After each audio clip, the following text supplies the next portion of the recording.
जय हिंद साथियों।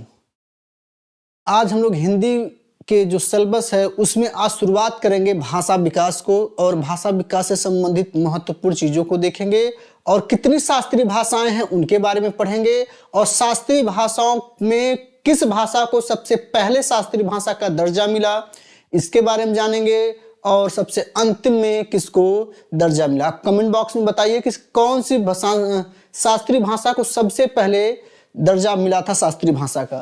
ठीक है, हमारा टॉपिक क्या है? हिंदी का विकास। हिंदी का विकास क्या हुआ दोस्तों? यहां से प्रश्न पूछता है कि हिंदी हमारी क्या है। एक साधारण सा प्रश्न ही पूछ लेता है, हिंदी है क्या है। पहला प्रश्न पूछता है राष्ट्रभाषा है, कमेंट बॉक्स में जरूर आप बताएं। राजभाषा है,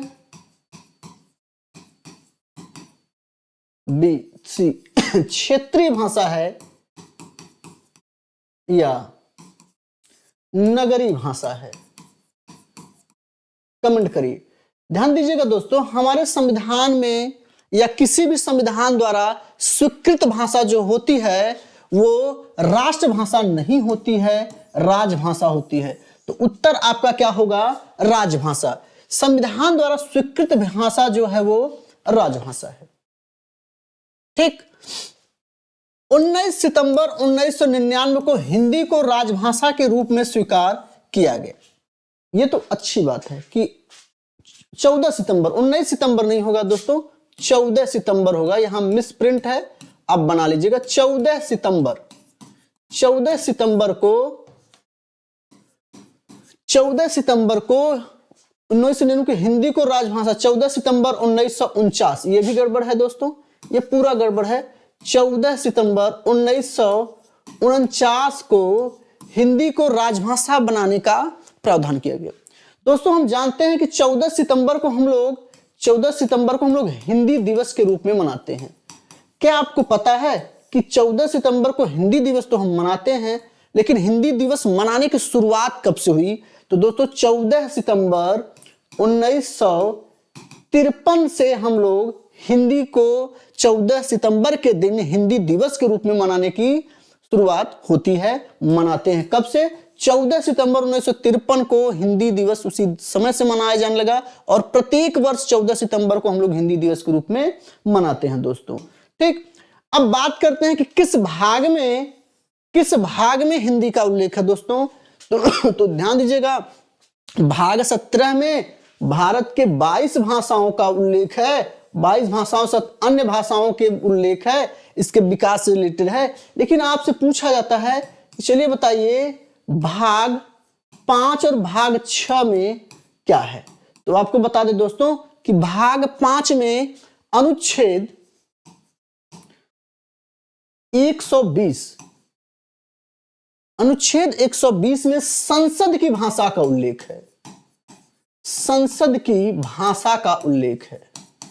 संसद की भाषा का उल्लेख है। और भाग 6 में क्या है दोस्तों? तो भाग 6 में 210 में राज्य विधानसभाओं की भाषा का उल्लेख है। राज्य विधानसभाओं की भाषा का उल्लेख है। सभाओं की भाषा का उल्लेख है। ठीक, तो भाग 5, भाग 6, भाग 17 तीनों हिंदी के भाषा से संबंधित हैं। आपसे प्रश्न पूछ सकता है। आपके लिए मेरा एक प्रश्न है कि सर्वोच्च न्यायालय में मान्य भाषा कौन सी है? सर्वोच्च न्यायालय में मान्य भाषा कौन सी है? सुप्रीम कोर्ट में कौन सी भाषा को मान्यता दी गई है? आप कमेंट बॉक्स में हमें जरूर बताइएगा। ठीक है दोस्तों, अगला अगर हम बात करें अनुसूची, तो किस अनुसूची में हिंदी का उल्लेख मिलता है? तो 8वीं अनुसूची में हिंदी का उल्लेख मिलता है। और हिंदी की लिपि क्या है? लिपि देवनागरी है। और इसका विकास कहां से हुआ है? तो ब्राह्मी लिपि से हुआ है। ब्राह्मी लिपि से इसका विकास हुआ है। प्रारंभ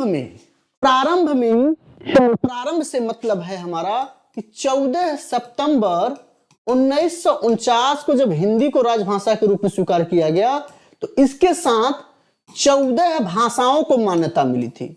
14 भाषाओं को हमारे संविधान में क्या की गई थी, मान्यता दी गई थी। ठीक, 15वां भाषा यानी 15वां एक भाषा यानी सिंधी को जोड़ा गया। सिंधी को कब जोड़ा गया दोस्तों, सिंधी को कब जोड़ा गया, तो 1967 में एक संविधान संशोधन, 21वां संविधान संशोधन करके 1967 में सिंधी को जोड़ा गया, जिससे मान्य भाषाओं की संख्या कितनी हो गई, 15 हो गई। पुनः एक संशोधन किया गया, कब, 71वां संविधान संशोधन, 71वां संविधान संशोधन करके 3 और भाषाओं को जोड़ा गया।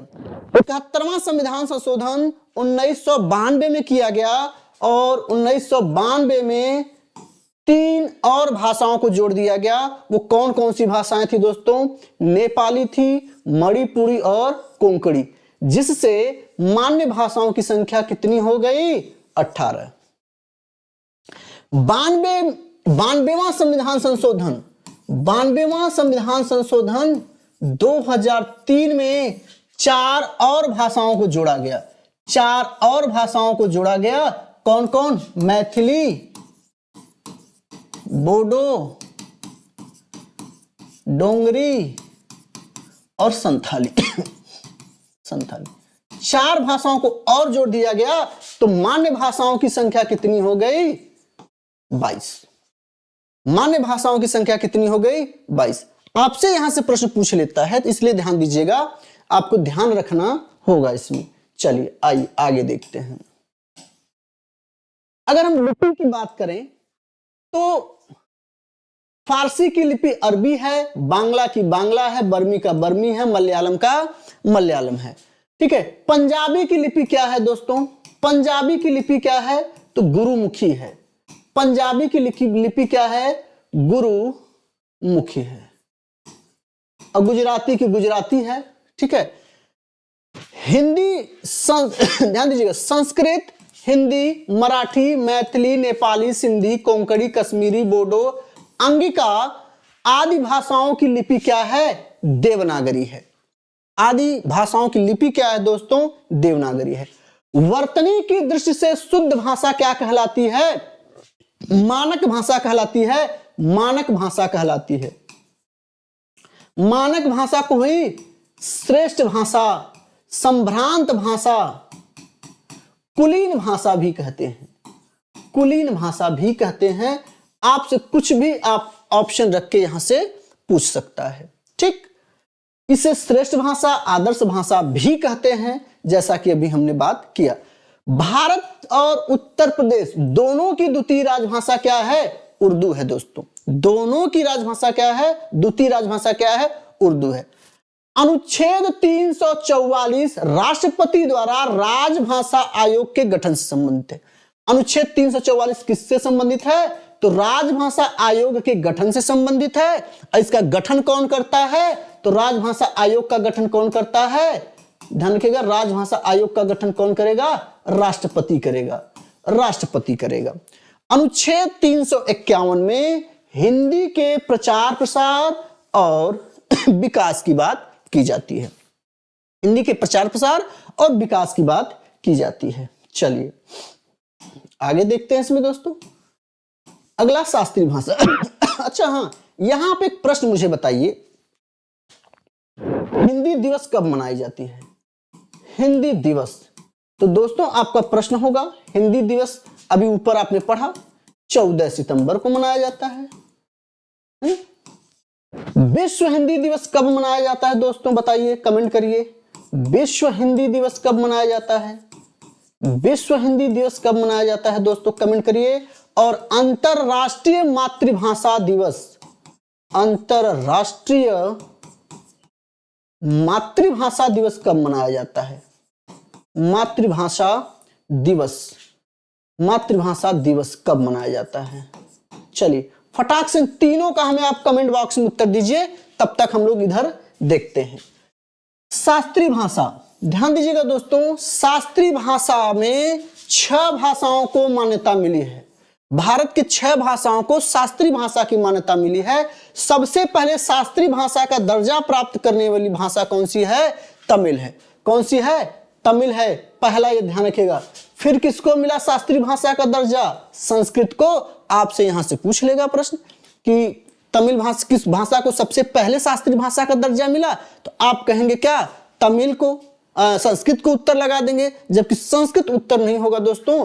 पहला तमिल है, 2005 में संस्कृत है, और कन्नड़ और तेलुगु को 2008 में मिला, मलयालम को 2013, और नवीनतम शास्त्रीय भाषा का दर्जा प्राप्त करने वाला राज्य कौन सा है? उड़िया है। उड़िया, उड़ीसा का उड़िया भाषा है 2014 का।